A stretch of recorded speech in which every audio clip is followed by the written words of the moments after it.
শিক্ষা মন্ত্রণালয়কে নিজের ইবাদতখানা উল্লেখ করে বিগত সরকার এই খাতকে অবহেলার পাত্র করেছিল বলে মন্তব্য করেছেন শিক্ষামন্ত্রী ডক্টর আ.ন.ম এহসানুল হক মিলন।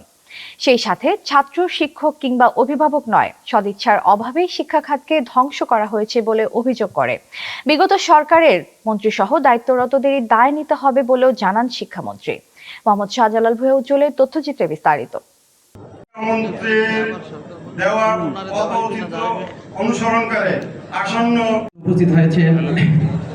আসন্ন এসএসসি ও সমমানের পরীক্ষা সুষ্ঠু নকলমুক্ত করতে বরিশাল শিক্ষা বোর্ড, মাদ্রাসা বোর্ড ও কারিগরি শিক্ষা বোর্ডের আওতাধীন কেন্দ্র সচিবদের সাথে বৈঠক করেন শিক্ষামন্ত্রী।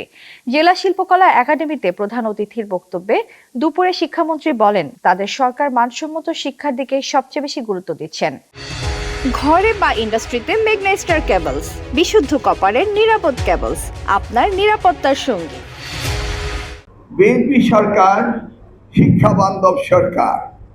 দেশমাতা বেগম খালেদা জিয়া শিক্ষাকে সবচেয়ে অগ্রাধিকার দিয়েছিলেন।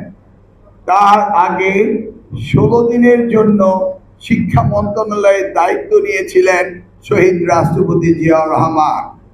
রিয়েলিস্টিক্যালি, প্র্যাকটিক্যালি উনি শিক্ষামন্ত্রীর দায়িত্ব নিয়েছিলেন জাস্ট ফর 16 ডেজ।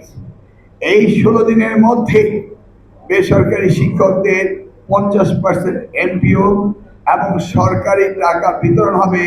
সেই জন্য তিনি department of inspection and audit সেটাও স্থাপন করেছিলেন একজন রিটায়ার্ড কর্নেলের দ্বারা।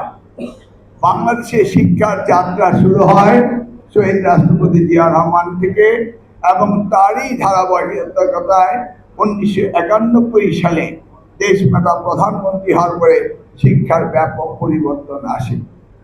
আপনারা হয়তো ভুলে গিয়েছেন যে তিনি 1992 সালে private university act, national university act এই ধরনের অনেক বিষয়ে তিনি সুদূর প্রসারী চিন্তা ভাবনা করে তিনি কাজ করেছিলেন। সৌভাগ্য হয়েছিল আমাকে 2001 সালে ওনার ক্যাবিনেটে কাজ করার।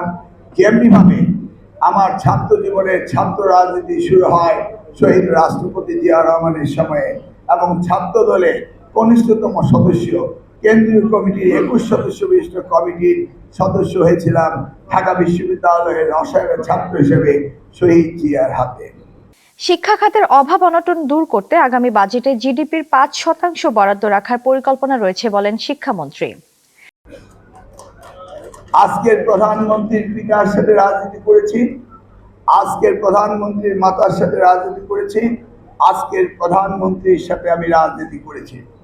এই ডিভিশনটি কি আমরা সবাই মিলে, আপনারা সবাই মিলে কি বাংলাদেশের সেরা শিক্ষা বিভাগ বানানো যায় না?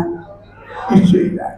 আমি জানি এখানে অনেক অপ্রতুলতা রয়েছে, যেমন ইঞ্জিনিয়ারিং কলেজ, বিশ্ববিদ্যালয়, এই ধরনের অনেক কিছুর অভাব রয়েছে।